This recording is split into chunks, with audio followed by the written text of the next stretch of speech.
President Trump there defending his decision to pull American troops out of northern Syria. Critics say the president is allowing Turkey to invade the region, abandoning our Kurdish allies. John Hanna, former National Security Advisor to Vice President Dick Cheney and a current senior counselor at the Foundation for Defense of Democracies. John, good morning to you and thank you for being here.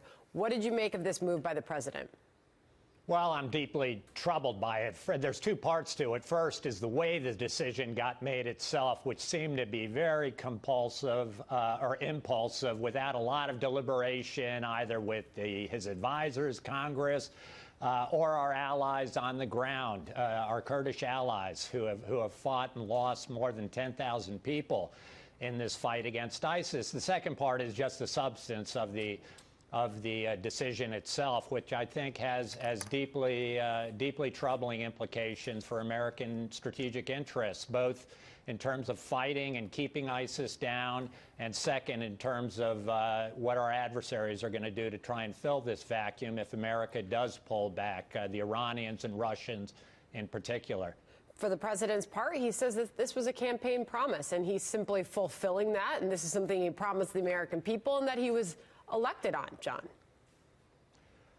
Right, I understand that. And, you know, the president's job, of course, at the end of the day, his highest order priority is to do everything possible to keep the American people safe. And he's got to make decisions sort of weighing the risks of different courses of action. And I think in this case, if he really talked to his advisors, to our military and diplomatic experts, I think he'd find that this is a move that carries too high of a risk, that you're going to just have a resurgence of ISIS. You've got more than 12,000 ISIS fighters that are in Kurdish prisons. If the Kurds now have to turn around and start fighting Turkey, there's a great danger that those people will be released and returned to the battlefield. And then you've obviously got the problem of Iran that is trying to entrench itself inside of Syria.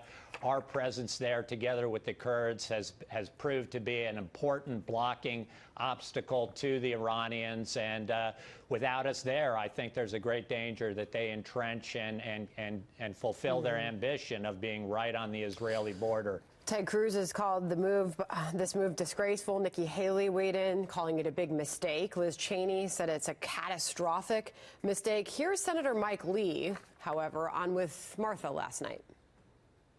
The fact is that we've been there without a declaration of war, without an authorization for the use of military force. We shouldn't be doing this without buy-in from the American people and without following the prescribed constitutional formula. President Trump recognized that there's no declaration of war there. He got us out. He did the right thing. Obviously, that was with Shannon Bream last night. You heard that defense of the move. Rand Paul also hit back at the president's critics, saying they always want to stay at war. What did you think of what you just heard there from Senator Mike Lee?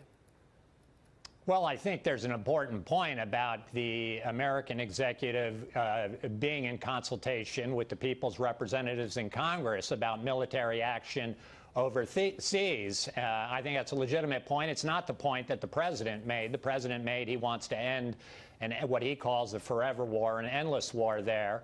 My own view of this is that the president ought to be claiming an enormous success in Syria, unlike Iraq, where we were there with over 100,000 forces, expended enormous blood and treasure to try and free that country. In Syria, we have worked with 1,000 to 2,000 U.S. troops, enabling over 50,000 local fighters who have carried the brunt of this action against a force, ISIS, that really didn't just threaten Syria and the Middle East, but threatened the entire world and the United States. This is a sustainable operation that I didn't hear the American people clamoring for it to end, and I think reversing that decision does create an enormous risk now for the United States and our allies in the region. It was a big move by the president, one that he continues to defend this morning, although many critics, both sides of the aisle, and a growing list of Republicans criticizing that move by the president. We'll see what happens next with all of it. John Hanna, thank you for your time.